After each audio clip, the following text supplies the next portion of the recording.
Hello viewers, আমার প্রিয় ছাত্রছাত্রীরা, আশা করি ভালো রয়েছেন।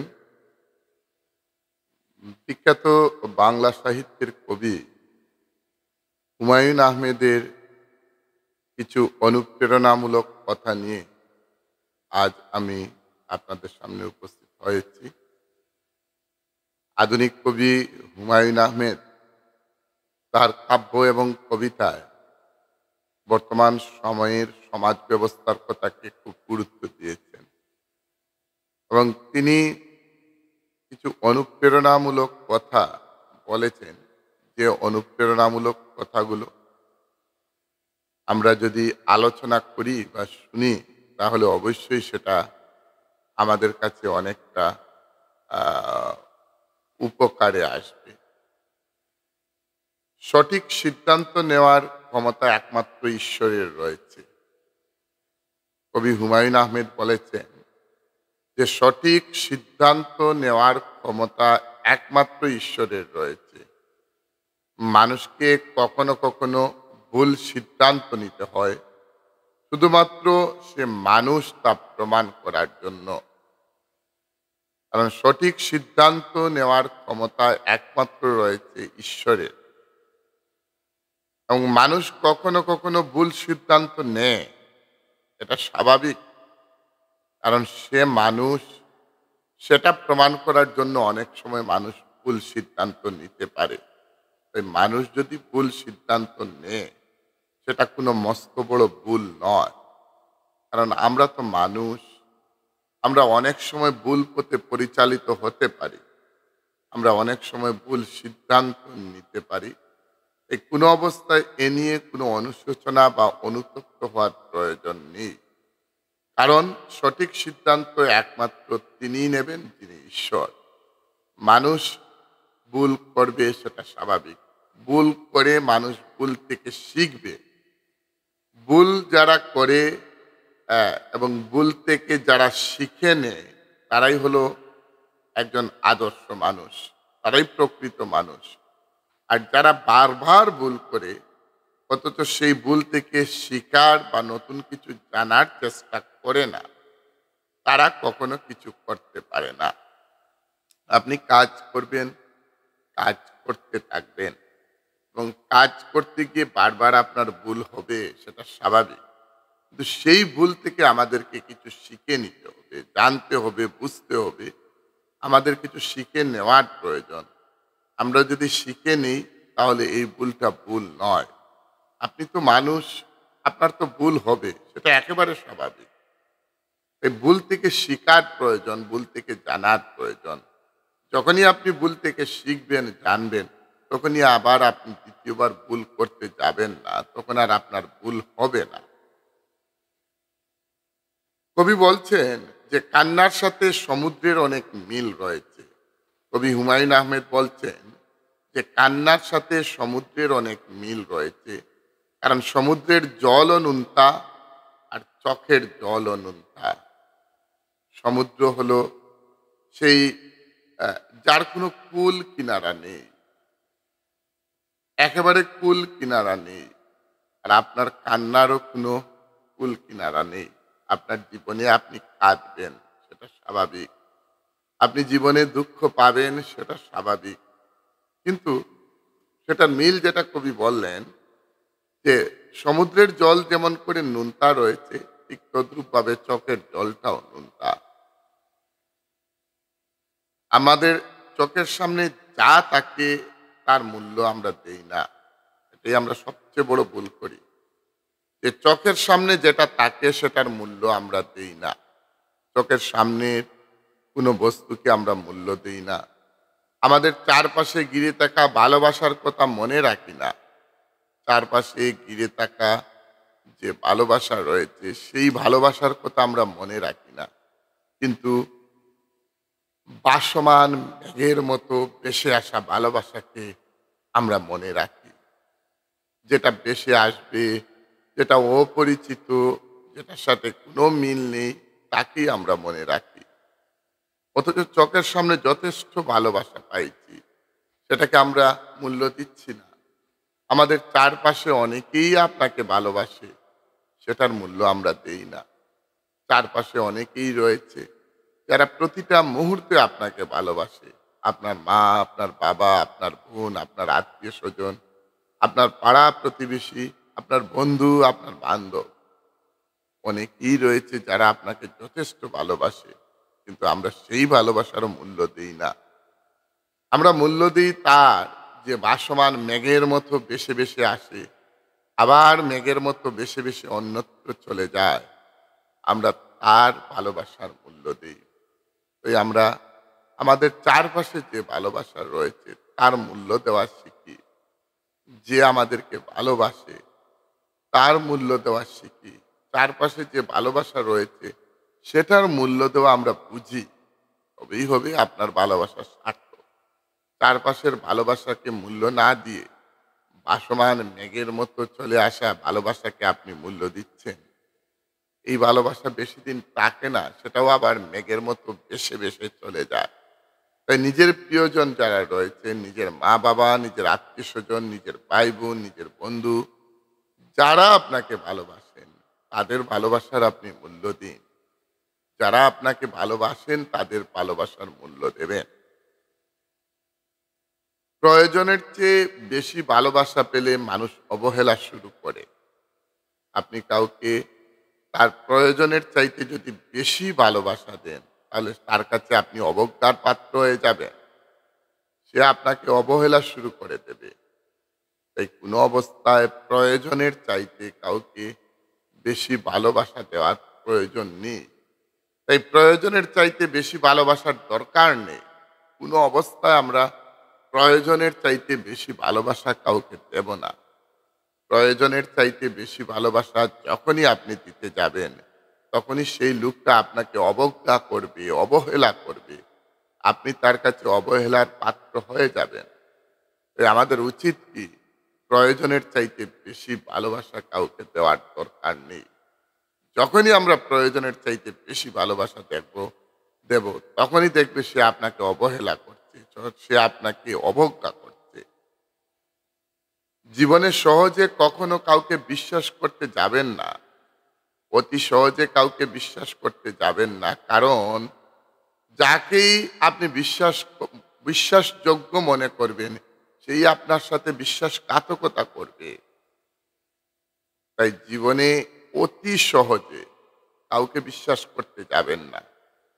তাকে ভালোভাবে যাচাই করুন, ভালোভাবে তাকে চিনুন, ভালোভাবে তাকে বুঝুন, তারপরে আপনি তাকে ভালোবাসুন। কারণ তাকে ভালোভাবে আপনি চিনলেন না, তাকে ভালোভাবে আপনি যাচাই করলেন না, তাকে ভালোভাবে আপনি বুঝতে পারলেন না, তাহলে আপনি কিভাবে তাকে ভালোবাসবেন?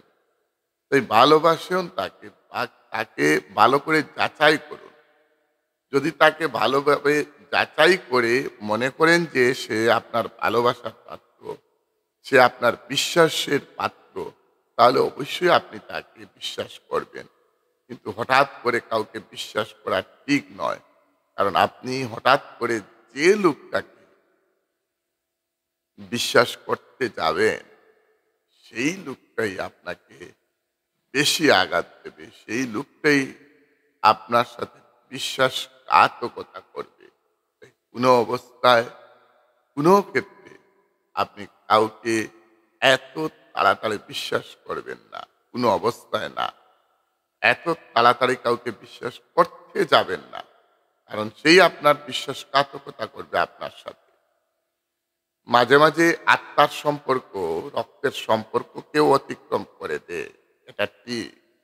অনেক মানুষের সাথে সম্পর্ক হয় আত্মার সম্পর্ক। যার সাথে আমাদের রক্তের কোনো সম্পর্ক নেই। যার সাথে রক্তের কোনো সম্পর্ক নেই। অনেকের সাথে হয় আত্মার সম্পর্ক। এবং এই আত্মার সম্পর্ক অনেক সময়, অনেকটা সময় আমাদেরকে রক্তের সম্পর্ককেও অতিক্রম করে। এটাই রবীন্দ্রনাথ বলেছেন যে, "পরকে আপন করতে গেলে প্রতিভা টাকার প্রয়োজন এবং সেই প্রতিভা সবার থাকে না। আপনার আত্মার সম্পর্ক হলো আপনার প্রতিভার সম্পর্ক এবং এই আত্মার সম্পর্ক, যাকে আপনি পরকে আপন করলেন, সে অনেক সময় রক্তের সম্পর্কের চাইতেও যারা বড় হয়ে ওঠে, তার ভালোবাসা, তার বিশ্বাস, তার স্নেহ। এর জন্যই বলি যে কাউকে আপনি ভালোবাসার আগে ভালো করে যাচাই করুন। তারপরেই দেখবেন, যাচাই করে যদি সম্পর্ক করেন, তাহলে সেই সম্পর্কটা রক্তের সম্পর্কের চাইতেও বড় হয়ে উঠবে। আর যাচাই করে যদি সম্পর্ক না গড়েন, তাহলে হয়তো কোনো সময় আপনি অসুবিধায় পড়ে যেতে পারেন, হয়তো কোনো সময় আপনি বিপদে পড়ে যেতে পারেন, হয়তো ওই লোকটা আপনাকে বিপদে ফেলে চলে যেতে পারে। যত্ন করে কাঁদানোর জন্য আপন মানুষগুলি যথেষ্ট। আপনাকে কাঁদাবে, অনেক আপন মানুষ রয়েছে, অনেক প্রিয়জনেরা রয়েছে, যারা আপনাকে কাঁদাতে খুব ভালোবাসে। তারা কাঁদাবে, দুঃখ দেবে, যন্ত্রণা দেবে, আপনার হৃদয়কে ভেঙ্গে চুরে চুরচার করে দেবে। কিন্তু আপনাকে ধৈর্য ধরে বসে থাকতে হবে। আপনাকে ধৈর্য ধরে বসে থাকতে হবে। কারণ ওই আপন মানুষগুলোই আপনাকে যেকোনো সময় কাঁদাতে পারে, আপনাকে যেকোনো সময় দুঃখ দিতে পারে, আপনাকে যন্ত্রণা দিতে পারে। কিন্তু আ আপনি অন্তত ধৈর্য ধরে বসে থাকবেন। ধৈর্য ধরে বসে থাকাটাই হলো আপনার প্রয়োজন। আপনার দরকার ধৈর্য ধরে বসে থাকা। কারণ আপনি যদি ধৈর্য ধরে বসে না থাকেন, এদের যন্ত্রণায় আপনি যদি ভেঙে যান, এদের অত্যাচারে আপনি যদি ভেঙে যান, তাহলে আপনি আর এগোতে পারবেন না। এই আপন মানুষগুলো যখন আপনাকে যন্ত্রণা দেবে, আপন মানুষগুলো যখন আপনাকে কষ্ট দেবে, আপন মানুষগুলো যখন আপনার উপর অত্যাচার শুরু করবে, তখন আপনি আপনি একেবারে নীরব থাকুন, সহ্য করুন। সহ্য করুন, দেখবেন একদিন সব ঠিক হয়ে যাবে। জীবনে কিছু, কিছু ভুল থাকে যা শুধরানো যায় না। এ জীবনে কিছু, কিছু ভুল থাকে যেটা শুধরানো যায় না। আবার কিছু, কিছু প্রশ্ন থাকে যেটার উত্তর পাওয়া যায় না। আমরা অনেক ভুল মাঝে, মাঝে করে দিই, যে ভুলগুলো কোনো অবস্থায় শুধরানো যায় না। এ জীবনে আপনি, আমি, আমরা প্রত্যেকেই অনেক ভুল করছি। প্রতিটা মুহূর্তে আমরা ভুল করছি। কিন্তু সেই ভুলগুলো অনেক সময় আমরা শুধরাতে পারি না। আমরা শুধরাতে পারি না এবং শুধরানো সম্ভবও হয় না। ঠিক তদ্রূপভাবে এই পৃথিবীতে অনেক প্রশ্ন রয়ে যায়, যে প্রশ্নগুলোর কোনো উত্তর খুঁজে পাওয়া যায় না। যে প্রশ্নগুলোর আমরা কোনো উত্তর খুঁজে পাই না। তাই ভুল করতে খুব জেনে শুনে ভেবে ভুল করবেন, যাতে করে সেটার জন্য আপনি অনুশোচনা না করেন, অনুতপ্ত না হন। এরকম ভুল করবেন না যেটা শুধরানো যাবে না। খুব জেনে শুনে সেটা করবেন। যে তোমায় মিথ্যা বলবে, সে সরাসরি তোমার চোখের দিকে তাকিয়ে মিথ্যা বলতে পারবে না। মনে রাখবেন সেই কথাটা। যে লোকটা আপনায় মিথ্যা বলবে, যে লোকটা আপনায় মিথ্যা কথা বলবে, সে সরাসরি আপনার চোখের দিকে তাকিয়ে মিথ্যা বলতে পারবে না। কারণ মিথ্যা বলবে সে অন্য দিকে তাকিয়ে, তার আপনার দিকে তাকানোর সাহস হবে না। তার চক্ষু লজ্জা যেটা, সেখানে তার প্রকাশ পাবে। তাই মিথ্যা যে লোকগুলো বলে, সেটা ভালো করে খেয়াল রাখবেন। সে সরাসরি আপনার চোখের দিকে তাকিয়ে মিথ্যা বলবে না। কারণ মিথ্যা বললে সে অন্য দিকে তাকিয়ে বলবে। চক্ষু লজ্জায় বাধা দেবে। সেই চক্ষু লজ্জায় তাকে মিথ্যা বলতে বাধা দেবে। সেটা আমরা খেয়াল রাখবো। যদি আপনি অন্তর থেকে কাউকে চান, তাহলে জেনে রাখুন, সেই মানুষটি ঘুমানোর আগে আপনাকে কিন্তু একবার ভাবছে, আপনার কথা একবার ভাবছে। অন্তর থেকে আপনি যদি কাউকে ভালোবাসেন, অন্তর থেকে আপনি যদি কাউকে স্নেহ করেন, তাহলে সেই মানুষটাও সে ঘুমানোর আগে একবার না একবার হলেও আপনার কথা চিন্তা করে ঘুমাবে, আপনার কথা ভাববে। তাই কাউকে ভালোবাসলে, কারো সাথে সম্পর্ক গড়ে তুললে, তার সাথে অন্তর থেকে সম্পর্ক গড়ে তুলুন। মন থেকে সম্পর্ক গড়ে তুলুন। মন থেকে যদি সেই সম্পর্ক গড়ে তোলা না যায়, তাহলে সেই সম্পর্কের মধ্যে আসে সন্দেহ, এবং সেই সন্দেহে সেই সম্পর্ক বেশি দিন টিকে থাকে না।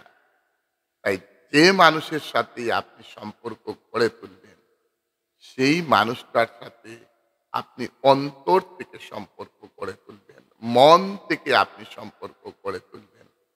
তারপরে দেখবেন আপনি তাকে যতটুকু ভালোবাসেন, ঠিক ততটুকুই সে আপনাকেও ভালোবাসবে। সে ঘুমানোর আগেও অন্তত একবার আপনার কথা ভেবে সে ঘুমাচ্ছে। অর্থাৎ আমরা যার সাথে সম্পর্ক করব, অন্তর থেকে করব, মন থেকে সেই সম্পর্ক গড়ে তুলব, এবং মন থেকে যে সম্পর্ক গড়ে ওঠে সেটা অতি সহজে ভেঙে যায় না। প্রিয় দর্শকরা, আমার সম্মানীয় ভিউয়ার্সরা, আমার ছাত্রছাত্রীরা, আশা করি এই কথাগুলো আপনাদের ভালো লাগবে। আপনারা শুনবেন, প্রথম থেকে শেষ পর্যন্ত শুনবেন। যদি ভালো লাগে আমাকে কমেন্টের মাধ্যমে জানাতে পারেন, জানাবেন। প্রত্যেক দিনই আপনাদেরই উদ্দেশ্যে আমি এরকম মহান মনীষীদের কিছু কথা উপস্থাপন করি, যে কথাগুলো আপনার এবং আমাদের প্রত্যেকের জীবনটাকে অনেকটা পরিবর্তন করে দেয়। এই মহান মনীষীরা তাদের বাণীগুলো লিখে রেখেছেন বলেই আমরা সেগুলো নিয়ে চর্চা করতে পারছি, আমরা সেগুলো নিয়ে ভাবতে পারছি, এবং তাদের সেই বাণীগুলো, তাদের সেই অমৃত বাণীগুলো একেবারেই খাঁটি। এগুলোর মধ্যে কোনো ছলনা নেই, কোনো কিছু নেই। ভালো থাকবেন, সুখে থাকবেন, আনন্দ থাকবেন। কাল আবারও অন্য কোনো বিষয় নিয়ে, অন্য কিছু নিয়ে আপনার সামনে আমি উপস্থিত হচ্ছি। ততক্ষণ ভালো থাকুন, সুস্থ থাকুন। জয় হিন্দ।